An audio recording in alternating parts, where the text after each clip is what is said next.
Miguel, Mazel Tov. Wow, Thank you. this is amazing. This is we're going to get to one of the Mishnahs eventually about Ashrei. I think it's in the second chapter. Yeah, it's in the second chapter um, of I forget which one of the sages, how great his mother was, because his mother brought him in the basket while he was still a little baby to the study hall, to the yeshiva, to my yeshiva. And because she did that from day one, what happened? He became a great sage, and he credits it all to his mother's doing. So Abigail's got her kids with her daughter, her kids, bringing them to yeshiva. Unbelievable, beautiful. Welcome to everybody here. Um, Tim, you mentioned yesterday about the atmosphere that we need to create, and so we're actually going to. I don't know if Rabbi Mendy mentioned it, but next Friday, which is Lag BaOmer, we're going to make a fabringen, and that fabringen will be, in um, creating a community. So that'll be a week Friday. We're going to do that together, starting from noontime, and we'll look forward to then, God willing. But in the meantime, we welcome from Montreal, Lily, Leah. Saul is from Montreal, and who else is? We have Richard from Montreal, Abigail from Montreal, David, who's from Montreal, but just on the outskirts. We have, and I'm going to try to remember everybody where you're from, because I think I might know. Oh, and Leslie's from Montreal. So we have Diane is from London, Ontario. Tim from Texas. Fremad is also from Texas. Irma's from St. Martin. Reggie is in Ohio, right? All right. Somewhere in Ohio, a place I never heard of. Oh, Heath. What was that? Heath, Ohio. Oh, East Ohio, of course. No, I only know Central Ohio. it's Heath, Heath, like a Heath bar, like the candy bar, Heath. Right. Okay. Excellent. Irma from St. Martin. Liba and Davida from New York. Eugenia from Calgary. Sarah's from Florida, right, Sarah? Am I correct on that? Or am I wrong? Am I wrong? Oh, no, I'm from Texas. Texas. Okay, I'm sorry. That's okay. All right. George. That I don't know. Okay, George, maybe you can put it into the chat if you're ready to chat with us, and chat is good. If not, not. It's all good. All right. Let us continue. Oh, I'm sorry. I was going to put on over here. Okay. Going to have Clubhouse. See if anybody will join us. Shlomi and Kevin and others are going to join us in Clubhouse. Give me a moment here.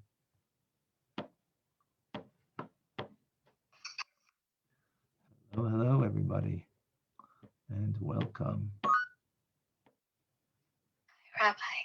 Hello. Okay.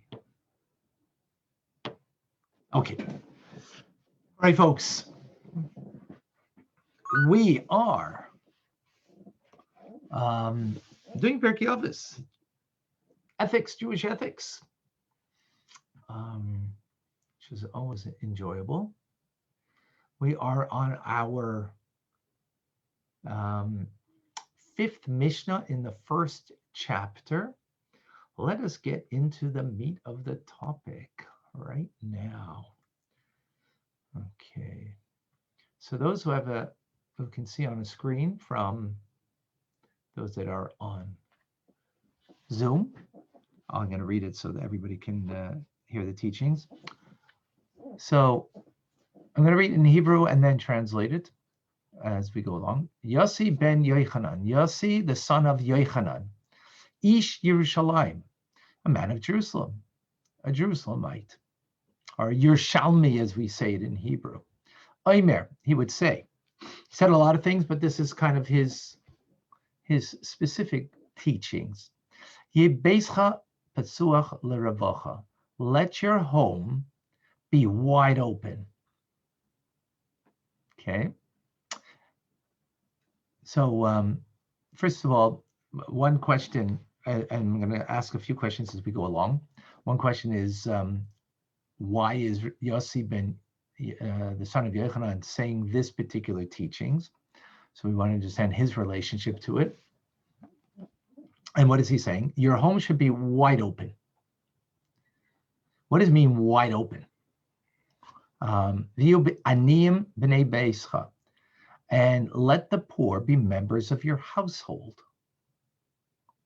So first he's saying your house should be wide open, okay? And then he's narrowing it, that the poor should be members of your household. Now, what does it mean to be a member of your household? That's like an unusual term. Does it mean like, they should be invited for, Shabbos afternoon for the Kiddush and, after the shul, and just like, others should be invited. So make sure that they're also invited. Is that what it means? The terminology is interesting. B'nei beischa, members of the household. Next point, this is the third point, and this is going to be very controversial. Ladies might not like this. Men might not like it either. Al tar b'sicha ma'isha. Do not engage in excessive conversation with a woman. B'ishta yamrei. This is said even regarding one's own wife. Kal v'chaymer, all the more so regarding the Eishes Chavera, someone else's wife.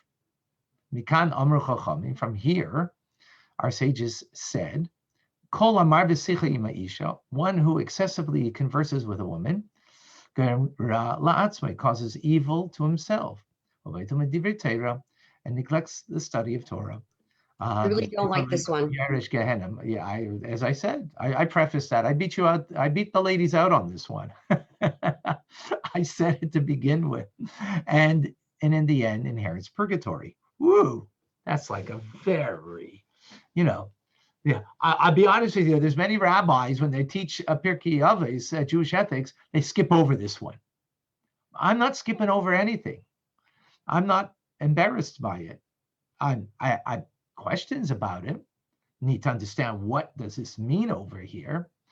So we have a question about Yossei ben Yochanan. How come he's saying this? Like, why specifically? What does it mean that you have a home? The first statement is your home should be wide open. What does that mean? And then he narrows it that you should have the poor members of the household. So first of all, you're narrowing it. You just made a very wide statement. Now you're narrowing it, right?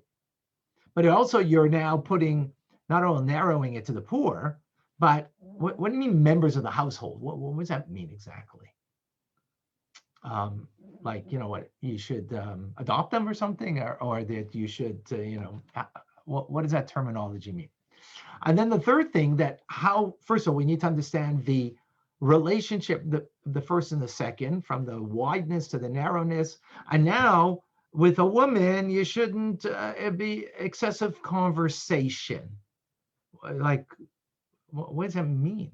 Is that meant to be derogatory? Obviously, this is not derogatory. I mean, I should say obviously, but we should not take this derogatory. We need to ask and question, how is it not derogatory? But it isn't, because this is part of Jewish ethics. And not only part of Jewish ethics, this is, as we learn, milsa de chasidusa. This is not just the law, this is beyond the letter of the law.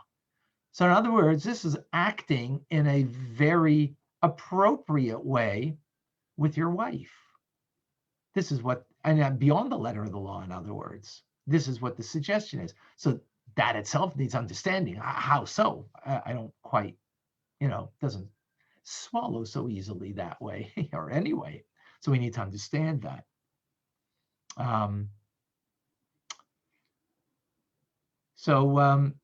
We need some answers over here. Before we go into some answers, and we're going to take it step by step. Anybody have any other questions? No statements, no comments right now. Let's if you have some questions and understanding the Mishnah, because remember what we're doing here. We're learning Torah, we're learning Jewish ethics. So we want to understand the teachings, and that's our goal, that's our focus. So the way we do it is first question the teachings, in its general message and the specific nuances of the words and message. So in that spirit, and I'm not, no problem. Any question is a valid question. Any issue is a valid issue. Anybody? Anybody on Clubhouse over here? Milma, Adi, Sussy, Ezra, Kevin, Ryan, Andra, Carly. Thank you for all joining. I have a question. Sure. This is When it- Sarah? Yes, it is Sarah. Okay, go ahead, Sarah. So on the last one, when it talks about the excessive conversation with women, is there a connection between the commandments with what is it called? The about oh goodness, I can't remember correctly. About, I guess, adultery, basically. Oh, because if it means another woman, right.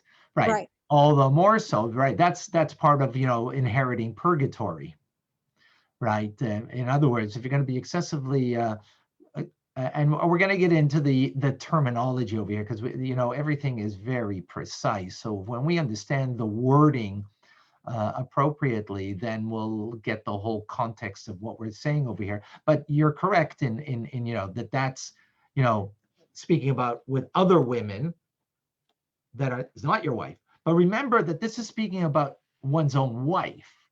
All the more so someone else's wife, because then that's going to cause you, to inherit purgatory, because you're going to perhaps go down the wrong alley, right?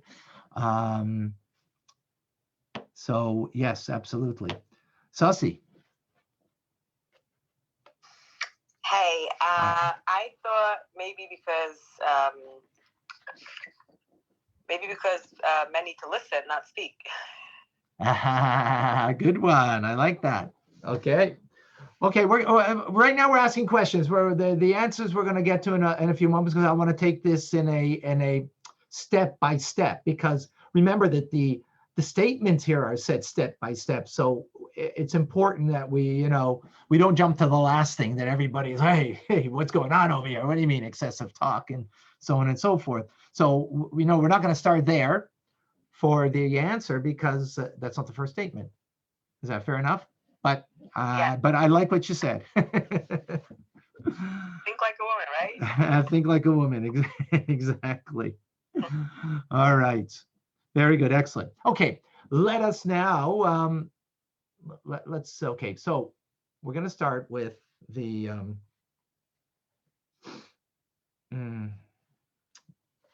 words pasuach l'revacha, which means open wide.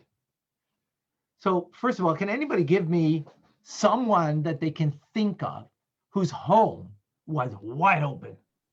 Avram. Avram. Exactly. Avram, right. Abraham, our forefather. Avram Avinu. He had a home that was wide open. What was wide open about it? It was that he had not just one door, but he had 4 doors. All sides were always open for people to come into the home, to partake. He had many visitors, and he was very welcoming, and he was wise, and he was respected and admired. Absolutely. Yes. All right. Very true. Exactly. But his wisdom was that he had a wide open home, right? That was one of his wisdoms, of course. Yes. Thank you. Thank you, Vilma. Very true. Now, wide open means what then? For who? For everybody who wanted to come. Oh, for everybody, right? Yeah. In other words, visitors. Sorry, Vilma, go ahead. He was welcoming. He was hospitable to visitors who wanted to talk to him. In other words, rich and poor alike, right? Rich and poor alike. Now, why to rich and poor alike? in particular, if there's a need for the poor. So here's an interesting idea. This is from the Medrash says as follows.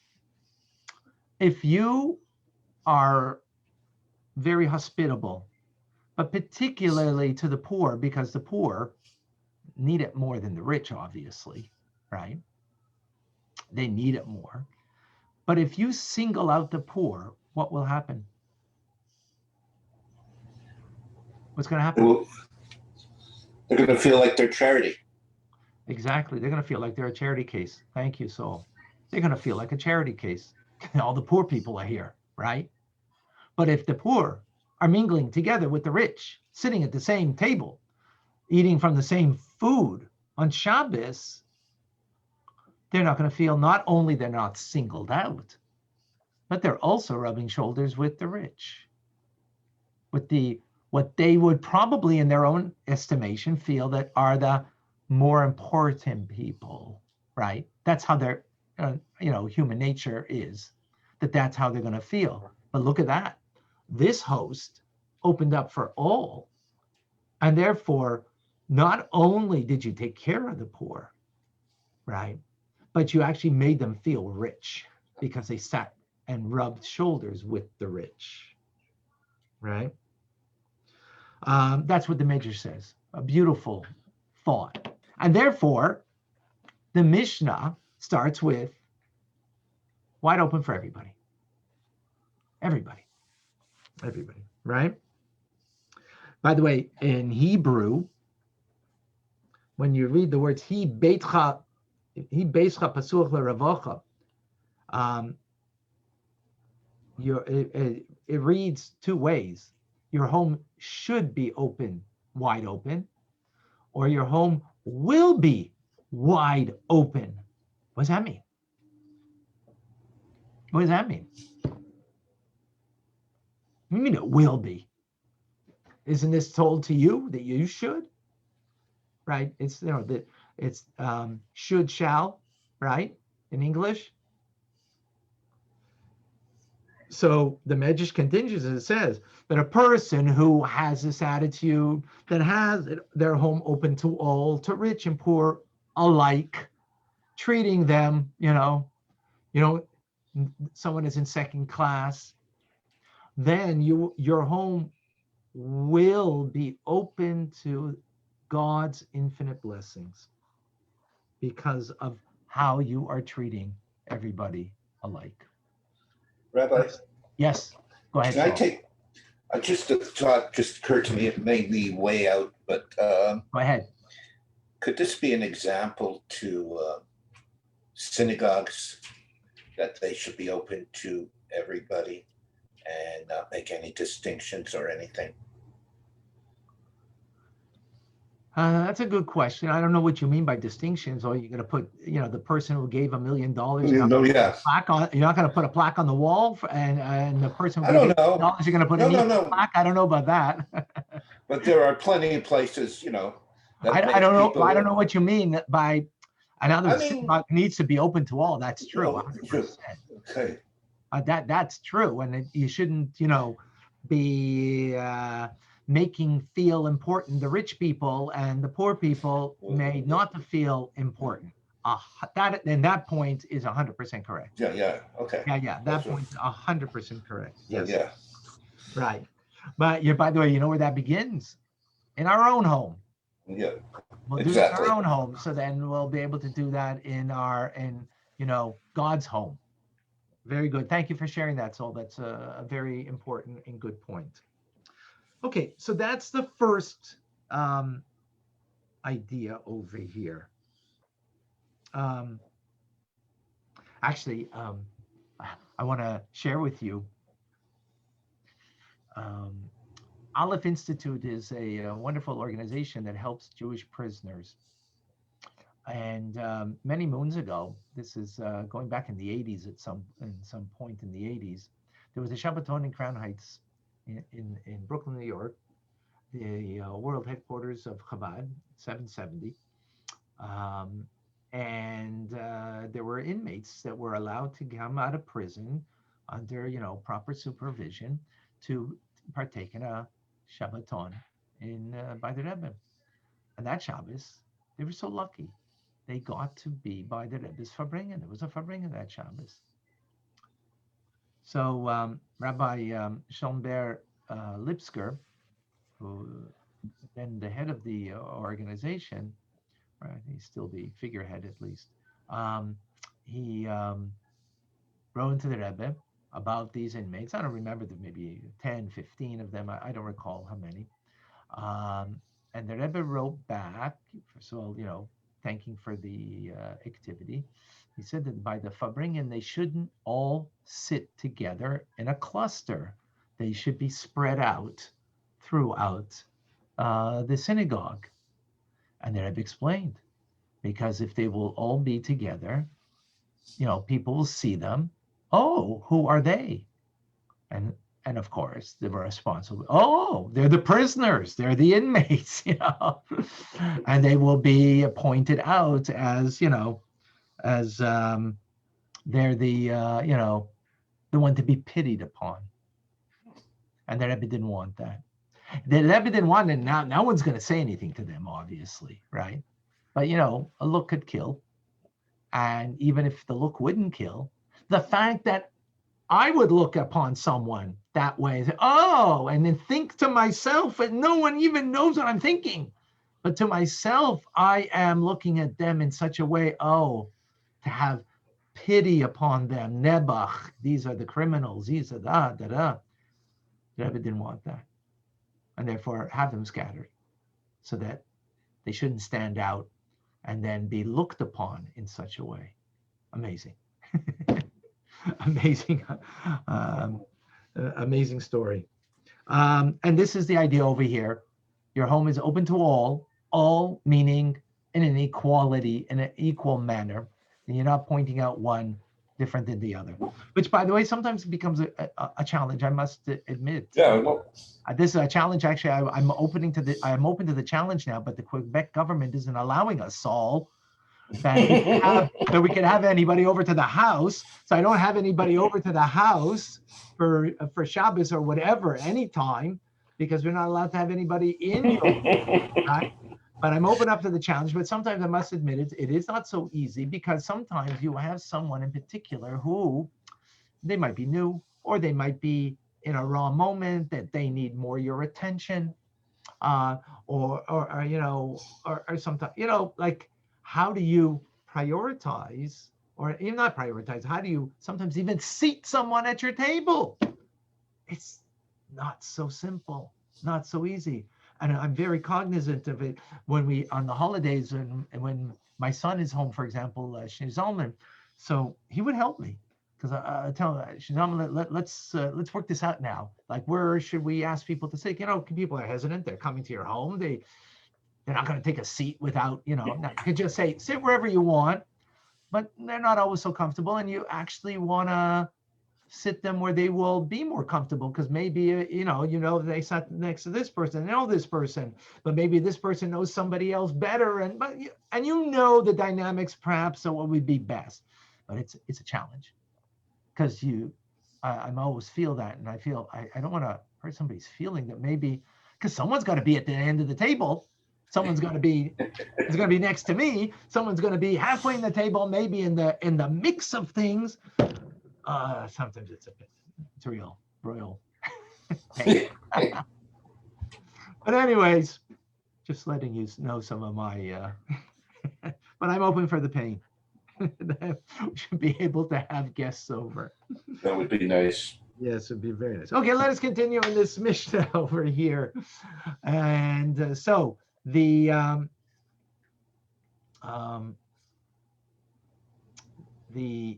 Mishneh continues with the second point. And what's the second point? The second point is that you should have the poor as members of your household. So what does that mean? If everybody's supposed to be there, and you're not supposed to make segments or make, that the people could say, oh, all the poor people are sitting together and all the rich ones are sitting together, obviously you're going to have, fingers pointed, at least in one's mind, maybe not literally with a finger, right? So what does it mean? So the first thing that the Mayam Loya says, of an interesting idea over here, is that they should be members of your household, meaning you should hire the poor people to be actually there to help with other poor people.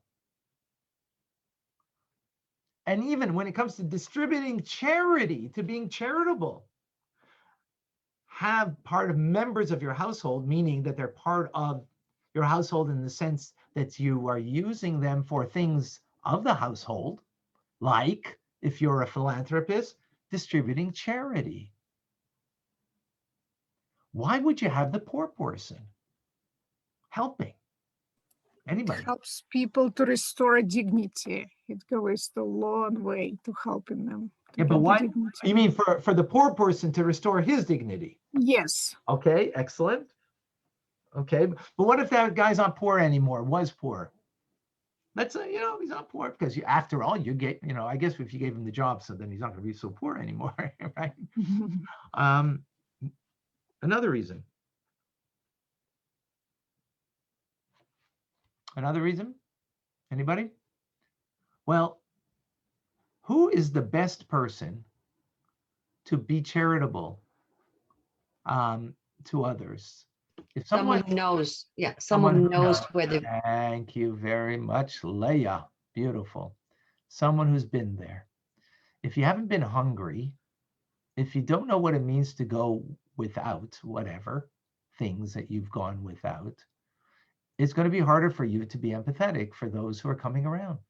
If you were born with a silver spoon and you got, things in life, for those who don't have, you don't have that experience. You don't know what it feels like. So you're not going to be the same kind of hospitable, caring, giving person. So have people, the poor are members of your household, meaning your household, let's say it's a philanthropist, you should make them helping in the household things like taking care of your charity. Don't give it to some wealthy guy who's not, who maybe hasn't been there and doesn't have a heart.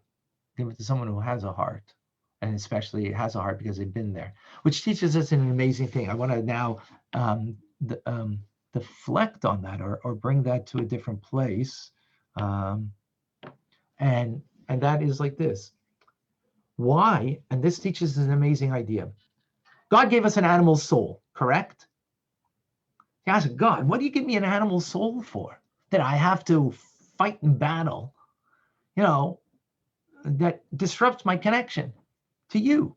Now, the obvious answer is, well, that way you have freedom of choice and you've got to work on it, right? But there's actually a much more profound idea, and it comes out over here. The reason why I have an animal soul is because I have an animal nature in me that, what is the basic idea of animal nature? Is self-preservation. So when I've experienced in a position physically or emotionally where I haven't been preserved, and I feel what it means hunger physically, so I haven't had the self-preservation, right? Or I feel emotionally that I've had difficulties, trauma, or whatever it is in my life, I'm going to be now, the whole reason I had it is not that I should go through trauma, not because I should go through the pain of hunger, but that I can take that experience and now turn it around and be able to be sensitive, to be empathetic for others who are going through it. That's why I went through it. That's why I went through that experience. And ultimately, as I've mentioned to you many times, that I run a drug crisis center called Chabad Lifeline. And the final thing about addiction is when you turn it around, these people now have so much more to give back to others who have been there and are going through it, and to give them something that's meaningful. Ryan, please share with us. Okay, no, I actually normally go by Chaim, by the way. Okay. Chaim is even better. So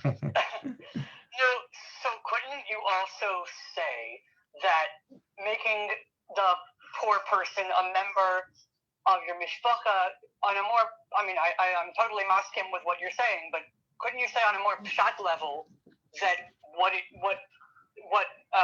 means is that the poor person should be treated as if he's literally physically, actually a member of your mishpacha.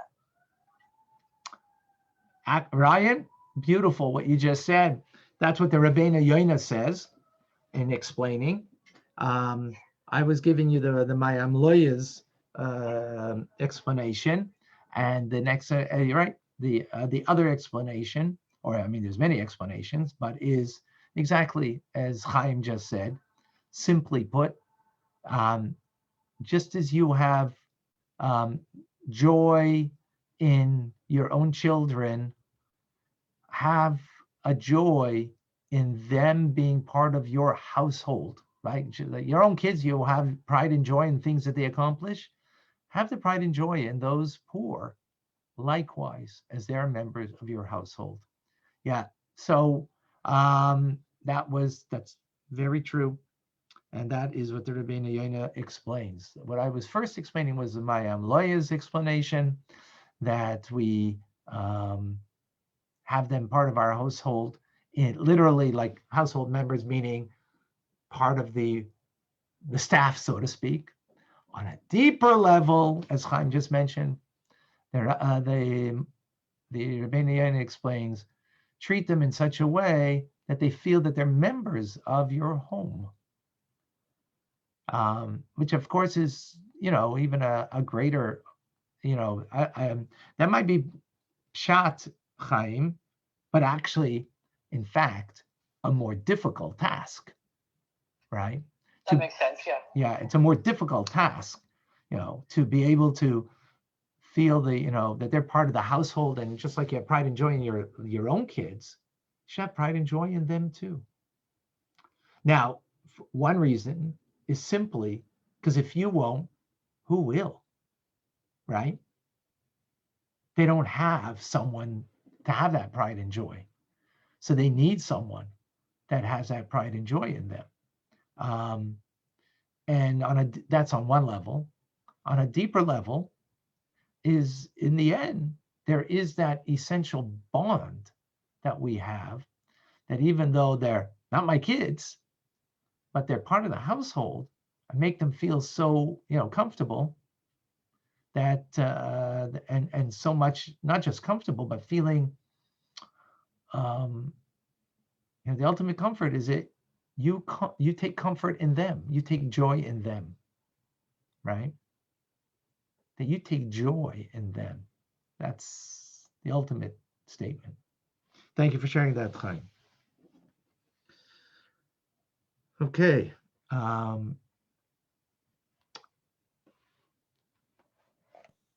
Rabbi Fine, can I ask a question? Go ahead, Davida. Is this just about material things, or is it, poor in or wealthy in spiritual matters and other things that is not material? Excellent question. Very good question.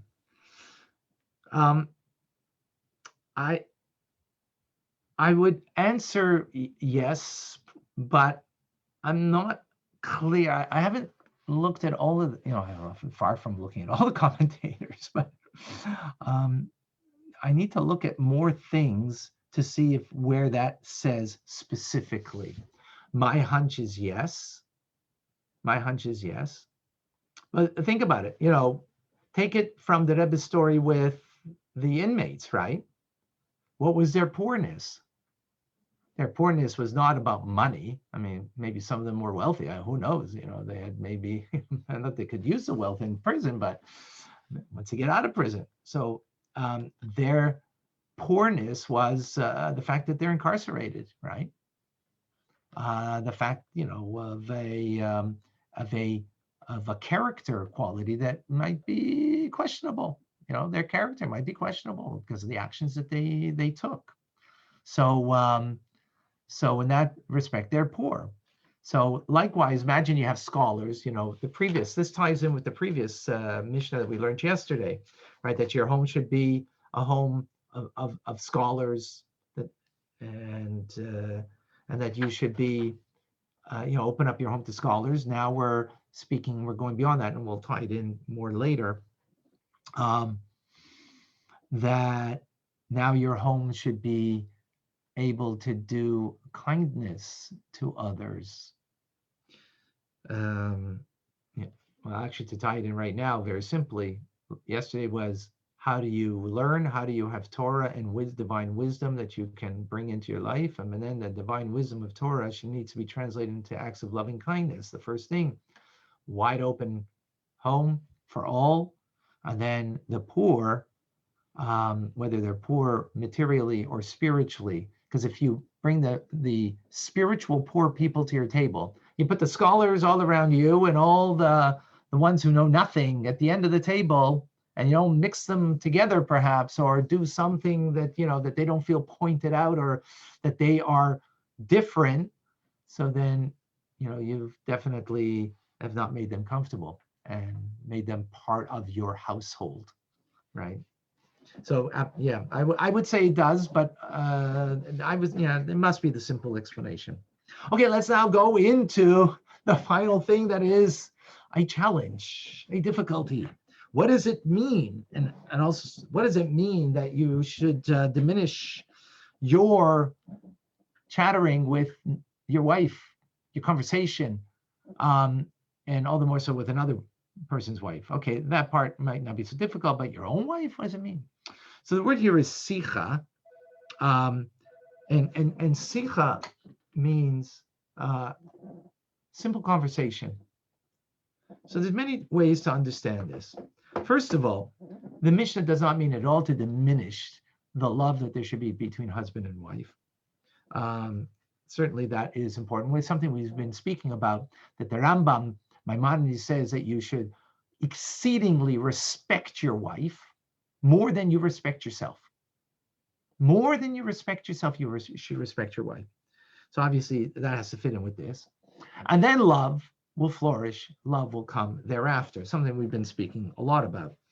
So definitely you have to love your wife. And as the Talmud tells us, Yishta kigufa, that a man's wife is like his own body, like a part of him. So it doesn't mean anything here, not derogatory. So the Meiri explains that the word sicha means simple conversation. In other words, valuable conversation and discussion, by all means, engage in that, right? If you're learning Pirkei Avot with your wife, wow. But, about he said, she said, or about, the latest things in fashion. Or gossip? Well, no, gossip you're not allowed. Gossip you're not allowed, right? So we're not talking about that. That you're not allowed. But fashion. Don't reduce your wife and don't think that that's all she has to talk about. Fashion, food, the troubles of the day. Or maybe the troubles of the day you need to, discuss or whatever. But you get, in other words, those pointless things of chatter, of those tweets, don't reduce your relationship to that, the Meiri says. There's respect her based on the Rambam. I'm tying in the Rambam now. The Meiri doesn't say that point, but in the true respect, have meaningful conversation. Or as the previous Rebbe said, when two Jews come together, there should be a benefit for a third. In other words, when you're having a conversation, how do you know that it's a meaningful conversation? That another person will gain from our conversation. So if we learn something now and we share it with another, then we know there was a coming together. There needs to be a bond between husband and wife. But if it's about tweets, about chitter chatter, then there's not going to be any benefit that's coming to another. There won't be a benefit. There won't be a benefit, and therefore there's not a benefit to you. And you're reducing your relationship to not truly respecting the true quality of your wife. And this is the deeper understanding of what this is saying. So now we can see now a relationship between the three things. if you're a host and hostess of people, because your home is wide open to all, right? To all, and that you have poor people that are part of your household, that you make them feel comfortable, that they are literally, that they feel that they're part of the mishpacha. They feel part of the family. They don't feel like they're, strangers or whatever, or that they're, being treated as a chesed case, right? That's often what happens with religious Jews.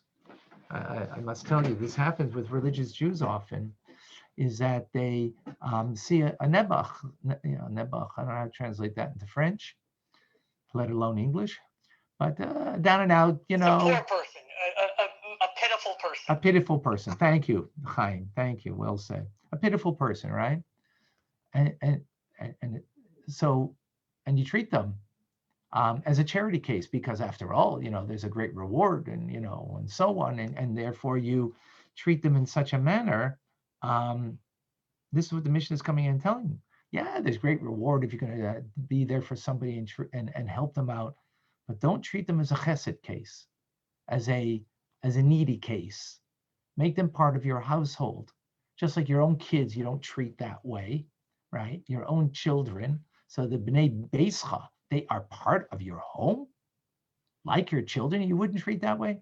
Treat them also in that respectful way, that they're not a charity case. If anything, you feel the honor and the privilege that you are engaging with them and giving them in whatever you're helping them with, whether it's food at the table or whatever it might be. That is the definite lesson that is being taught over here. So where is that all going to come from, though? Like, how are you going to have, how will that attitude of the open to all, and to those in need, you don't make them feel they're needy people, that you are there to take care of their needs, but they're part of the family, right? How are you going to have that? You know where it starts? Husband and wife, how they relate to each other. If the husband and wife relate to each other, as we mentioned from the Rambam, that the first thing is about the exceeding respect that the husband has to the wife. So the respect will be that we don't reduce our relationship to tweets, idle chatter, conversation that is mabikach, that is, not impactful. Now, of course, there's going to be such, the Mishnah isn't saying here not to have it all. It's saying, al tarbe, don't make it overindulgent in that, because it's very easy to, to make that the daily conversation with one's wife. But when you have the proper respect and the proper attitude to one's wife, then yeah, those things will be discussed. But I don't reduce her to that. And our relationship is much more meaningful and deeper. And as a result of setting that kind of example of our tasteful interaction, then our interaction, not just between the two of us, but of the poor and of all, will be truly an exalted and meaningful, impactful, and beautiful experience that all will have. This is what the Mishneh is coming to tell us over here. Powerful idea. Any thoughts, any comments? Anybody like to add? Can I just make a comment, Rabbi? Chaim, go for it. I think I was just going to say that I think Chabad really emphasizes this whole Mishnah, because, like you were saying, a lot of people think that, a lot of frum people may see people as a nebach situation, but I don't think that Chabad does, because yes, you're right. I'm disabled. I'm totally blind, and I've gotten a lot of nebach from a lot of people, but never with Chabad. Chabad always any Chabad that I go to is doesn't even remember that, like, half of the 5 minutes after I get there, I'm part of the mishpacha, and they don't even remember that I can't see. Wow, beautiful. Thank you for sharing that. That's I think it's a wonderful thing that the Rebbe really emphasized that Mishnah, this particular Mishnah, and that idea of allowing poor people or nebachim into the mishpacha. right. So the bottom line in that is that the person's not a nebach. As so often as my experience, and it's not just my experience, I see. I don't think the Rebbe saw anybody as a nebach. Exactly. What the Rebbe saw is a neshama. It's a Jewish soul. And as often as people come and say, Rabbi, thank you, thank you for opening up your home and being so nice. I told him, I'll be quite honest with you, I'm not really being nice. I'm not being nice. Nice means there's an effort to be nice, right? That means the word you were so nice. That means there was some effort put to be nice. But if you really believe that a fellow Jew is family, as the Alter Rebbe writes in the 32nd chapter of Tanya, that we are achim mamish, we are brothers, sisters, mamish, which means literally, not figuratively, and that's something that the Alter Rebbe adds, which is unique in the second chapter of Tanya, of being a part of God literally, and likewise in this notion, we could take it as in a figurative way. And my kids are my kids, and you, you're the chesed case. You're the ones, the nebuch case. And yes, of course, we got to make you feel comfortable. I have to be nice, because after all, it's a mitzvah to be nice, right? That's missing the whole point. And exactly what Chaim is saying, that the Rebbe inspired us, not just, he didn't inspire us, he infused it in us. They're not being nice. You are, a fellow Jew is literally family, because we share the same neshama. And when we can focus in on that and are attuned to our own neshama, then we can be attuned to another Jew's neshama that is the same neshama. And therefore, of course, ipso facto, you're family. And therefore you're treated the way you would treat yourself and treat the rest, treating likewise. And that's where it comes in. Thank you very much for sharing that, Chaim, because you just brought that to just a different awareness and understanding. Appreciate that. So we have here on Zoom, we have on Facebook, and we are on Clubhouse. Anybody here, I see, anybody else have something to share with us? Rabbi Levitin, I see, you're with us. Thank you for joining. Robert, Hadassah, Cosmic, Carly, Alex, Mir, Noe, Addie, and Mandy. Anybody has something they'd like to share, or Rabbi Levitin, or here on Zoom?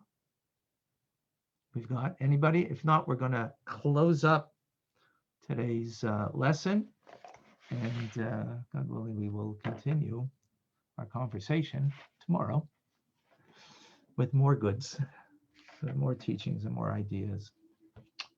All right. Vilma, please. Anything to share with us? Yep, I think it's gorgeous. It's beautiful. It's been stated in many ways and many forms that unity is really important, and it starts in the home. And since all Jewish people, by extension, are family, that's a home too. So how people treat each other is so important. I think it's stated in the Zohar that it's very important that Jews be united and get along with each other. They don't fight each other. Yes, that for sure not. That for sure not. Hopefully we get even much beyond that we are literally family, and that we have that sense, and we deal with each other in such a way. That is the goal, because with that, we march forward to change the world for good. That is the core message that we live with day in, day out, and breathe in and breathe out. and share with others, because with that, a sense of truly being united and connected, we become truly a light onto the nations of the world as a result. And they get the glow, the glimmer, that not only is that something that changes the Jewish world, but changes the entire world for good. And will bring Mashiach, the final redemption, which is coming.